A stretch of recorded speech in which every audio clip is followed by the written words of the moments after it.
Hello? Gareth Jones? Yeah?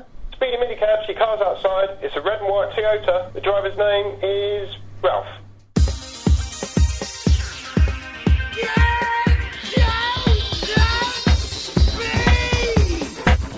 Motorsport's really exciting at the moment, right?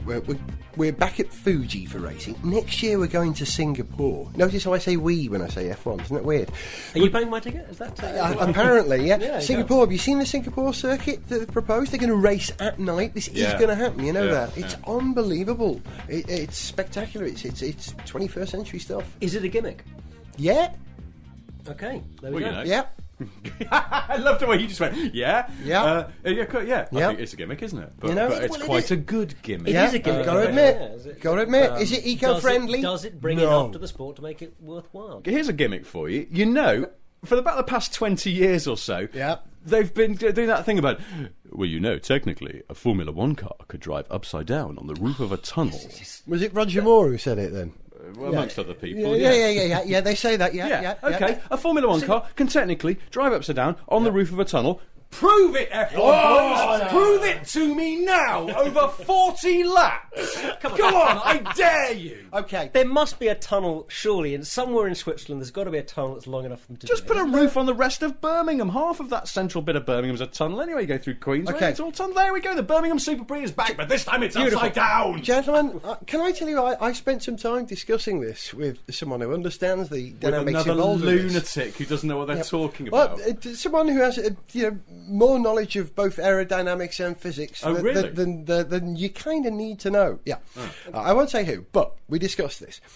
What you would have to do is to create a ramp, very gentle, but then suddenly canting over to the right ramp, and it has to happen as a sort of a parabolic rate to match the rotation of the tunnel to get the car into the tunnel, because you'd start it on the flat, because there'd be no way you could start it upside down and fall off. With this much we know. It would be travelling at speed, and the trouble is, once it hits the top of the tunnel, it's not going to want to stay at the top of the tunnel. It will tend to barrel roll, because it's not actually parallel to the centre line. See, I'm doing the diagram with my hands. So it'll just want to come off the other side. The driver has to do some work to keep it going in a straight line. Yeah, and a lot of work. That's what they're paid for. Exactly. Formula One drivers. Assuming you could, if not on the first roll round, the second time up, get it balanced and these guys are good, right? Of course. Yeah. It should generate enough downforce, in maximum downforce trim, given it's at maximum speed, or not maximum speed, something like 3/4 maximum speed.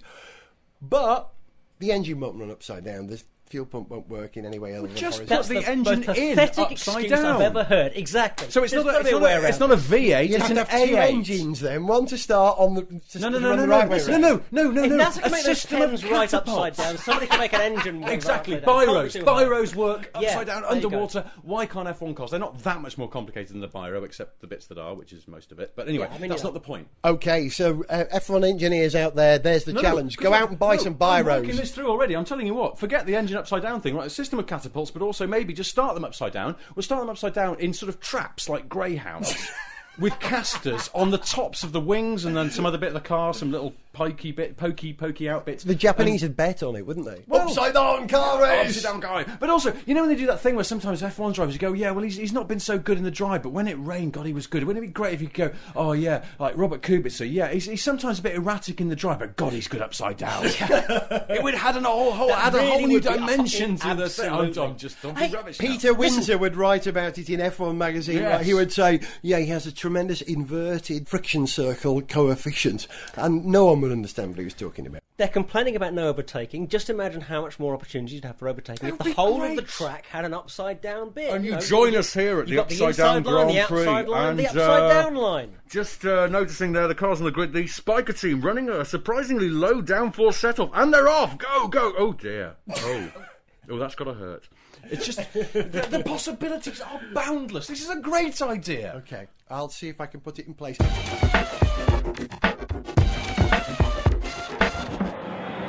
This is the third Motorsport World Cup. And here we are at the stadium for the World Cup. And to be honest with you, I'm looking around and I can't actually see a pitch unless that black sort of strip with lines on it is supposed to be the pitch.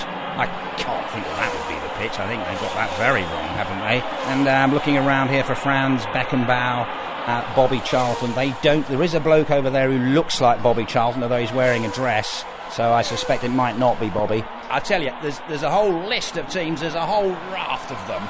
Team Ireland. If you look at Team Ireland here, who entered this third Motorsport World Cup. Their main driver, the main driver actually, is Ralph Furman and Adam Carroll. Can you believe it? I don't think they're even Irish. But the car itself is painted green. Someone's come along and just painted it green. And, you know, they talk about this being the World Cup. I'm beginning to see massive holes in this claim. The rookie driver's Niall Breen, of course, and Niall Quinn. Now, there's a surprise. They've obviously put him in to make us think that it's football. And we'll have a quick look at Team Malaysia. That's an interesting one, isn't it? The main driver is Alex Youn. And that's quite extraordinary, is it? Because Alex Youn isn't a footballer. Team France. Oh, this is going to be really interesting to see who's playing. Wait a minute. There's no Thierry Henry, no Zinedine Zidane. The main driver of Team France, of course, is Nicolas Lapierre. You know, I mean, that clearly is a made-up name. Not a very good one either. You know, not very French. Whoever made that up, no, sorry, it's more Belgian. And look, and the final insult, of course, Team Brazil. No Ronaldo, no Ronaldinho. Coco the Clown, yes, he might well be there. This is a sham. I'm leaving television and general reporting altogether now because of this. To be frank with you, I am absolutely appalled, Gareth. I mean, what is their game here? Surely there is some way we can stop them. This isn't the Football World Cup.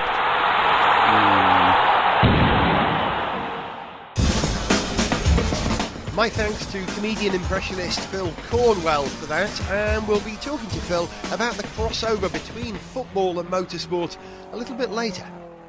There's another bonkers race series about to start, right? Not A1 Grand Prix, Super League Formula. Now, I know a little bit about this, not very much, and I was very critical. I don't know if you're aware of it, but a bunch of football teams, some fairly major European football teams, and I don't know anything about football, have all bought franchises to run a tremendous looking race car built by an American car constructor. It's rather like a Champ car chassis with something like a 4.5 litre V12 engine. It's a very powerful engine, and they're going to run these cars in their race colours, in their team colours. Yeah, strip colours. And can you imagine, you know, Anderlecht, one of the teams, they had a car presented to their fans. It looks like a race Ferrari in their team colours. You can imagine these guys are going to get behind this, aren't they? And there's money in football. This sounds like an idea that somebody was floating 4 or 5 years ago. Yeah, it is essentially one of the same people who was involved in that. I think it was called Premier One a few years ago. And it kind of failed to get off the ground. But this is going to happen. At the time, I didn't quite get why kind of football and motorsport fit so well together, supposedly. I mean, their argument. I don't know. It's I don't like, get what, you like football, then you've got nothing to do on a Sunday, or I don't necessarily see that there's a transference of it. If you like football and you really like football, like you're going to follow anything that say AC Milan or Chelsea the do, argument, yeah. You're probably going to be watching like the B Team Juniors women's team on a Sunday or something like that. No. I don't necessarily follow that you're going to. And if you do like motorsport and football, you'll watch the football on Saturday, and then every other Sunday in the F1 season, you'll watch the F1. Are they going to fill in the gaps when F1's not on, or is it not even that well thought through? I'll tell you when the schedule is. Hang on.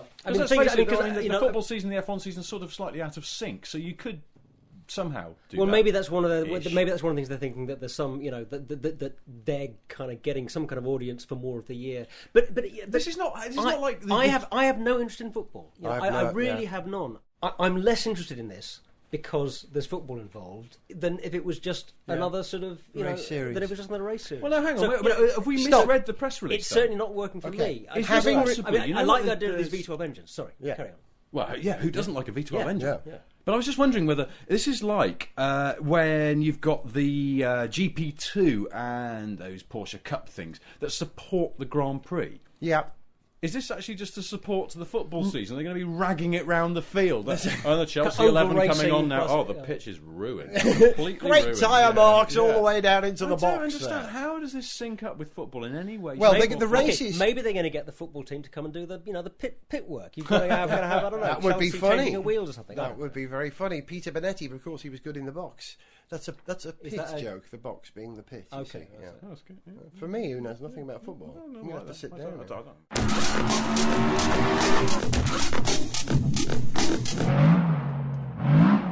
Comedy actor and impressionist Phil Cornwell is both a massive football fan and someone who is interested in motorsport. I asked him if news of Super League Formula had filtered through yet to the world of soccer. It hasn't. It hasn't, as far as I know, filtered through. You know, it was just talking with you beforehand. It's obviously... in the world of motorsport, it's known now, or it's been flagged up, hasn't it, that it's coming? Yeah. It hasn't started yet, has Not it? yet, no. No, and it's the first I'd heard of it, so I hadn't really had time to sort of percolate the idea. Although initially, it seems like a good idea. Is it purely and simply that they want to bring more punters in? I think what's it about? Yeah, I think what's to be gained? Following the money. I think they're after the money in football, right. And they believe they've got an automatic fan base. So, as someone who's a dyed in the wool Tottenham supporter, yes. If there was a race, let's say in Brands Hatch or Silverstone in a year or two's time, and Anderlecht, Flamengo, and some of these other teams will be racing against a Tottenham car with perhaps a British driver in it, Johnny Herbert, let's say, right? Would you pay to go?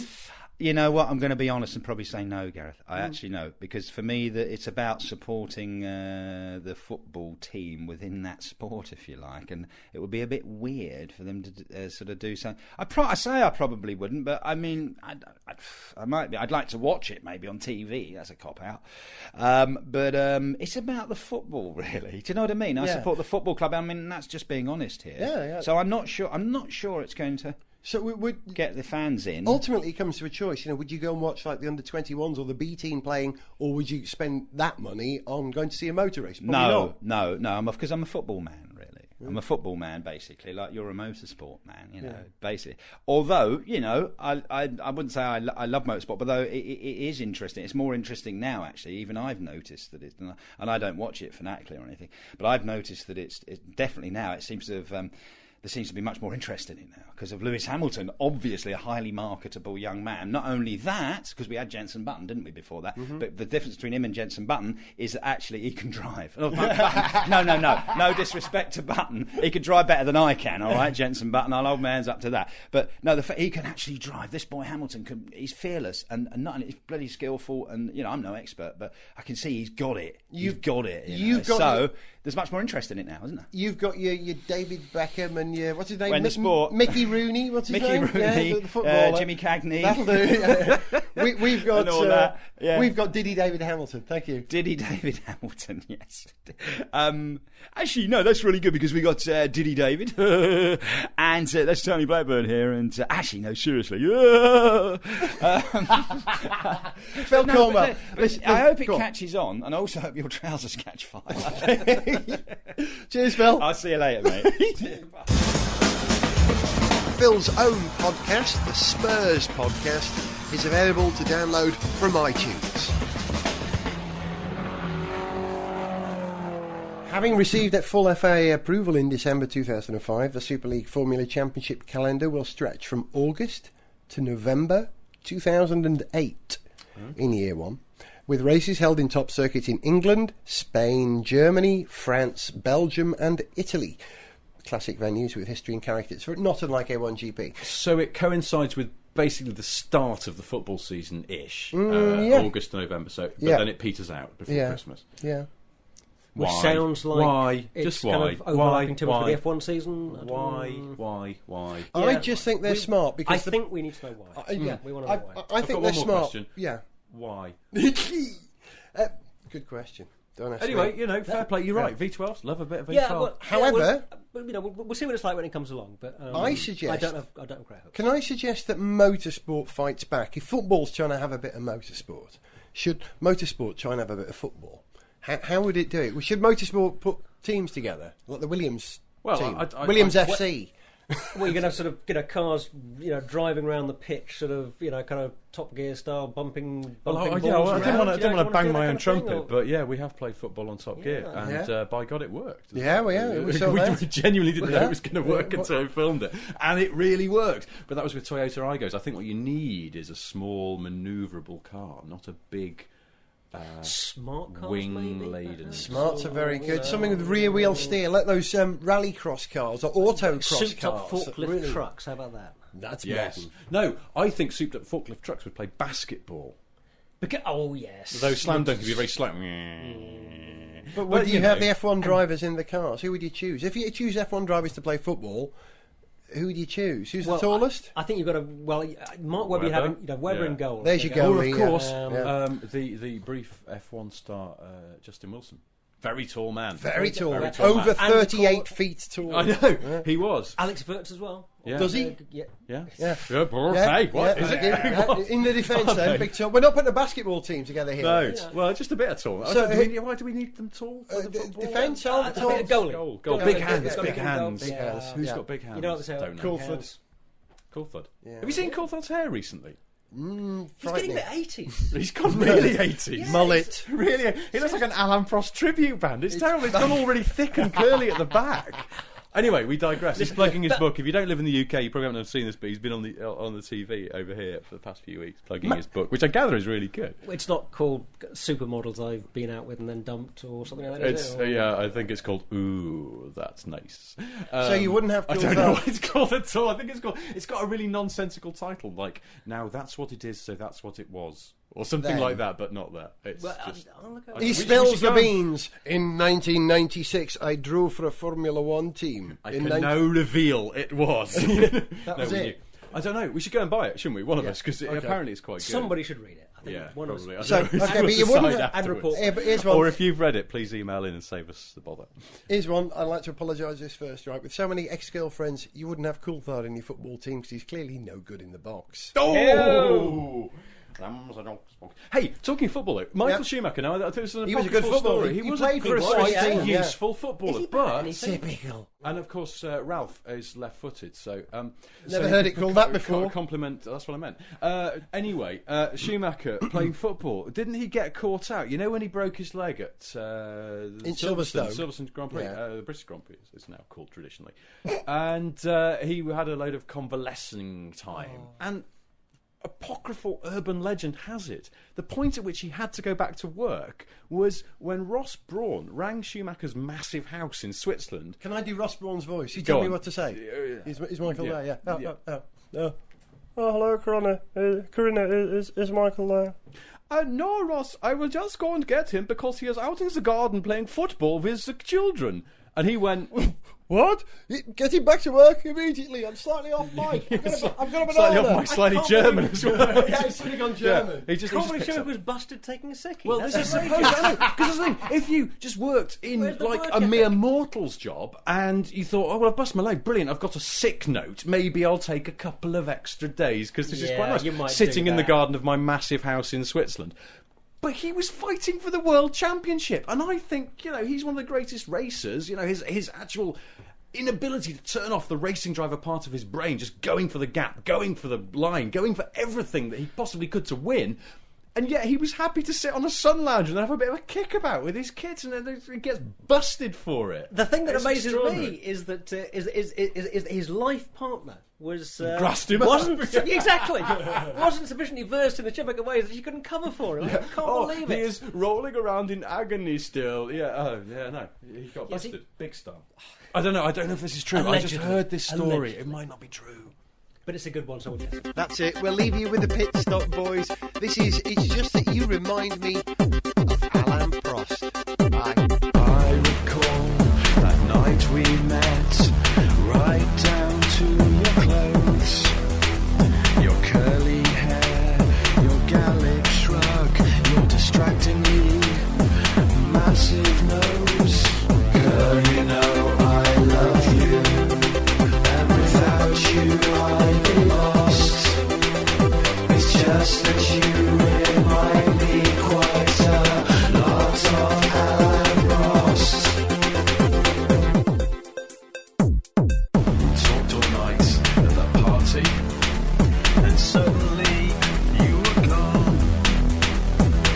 Was it because I said to you, weren't you with Ferrari in 91? Girl, you know I love you, and without you I'd be lost. It's just that you remind me quite a lot of Alain Prost. In a pub on our first date, you bumped into some man. Instinctively I blurted out, that's just like you and Senna in Japan. Girl, you know I love you, and without you I'd be lost. It's just that you remind me quite a lot of Alain Prost. J'aime tous les défis de la course automobile. Elle me permet de négocier parfaitement les virages à grande vitesse. Ma voiture possède une traction et une adhérence fantastique. So I tried to be smooth on the brakes, did my best just to impress her. But when I look deep into her eyes, all I see is the professor. Girl, you know I love you, and I will at any cost. It's just that you remind me quite a lot of Alain Prost. Girl, you know I love you, and without you I'd be lost. It's just that you remind me quite a lot of Alain Prost. Girl, you know I love you, and without you I'd be lost. It's just that you remind me quite a lot of Alain Prost. Ma voiture possède une traction et une adhérence fantastique. You can subscribe to Gareth Jones on Speed at www.garethjones.tv. Who are you? Because I know. No, seriously, I know you're familiar from some. You're that bloke. Yeah. You used to drive the bus, didn't you? That was me. This podcast was made by Whizbang.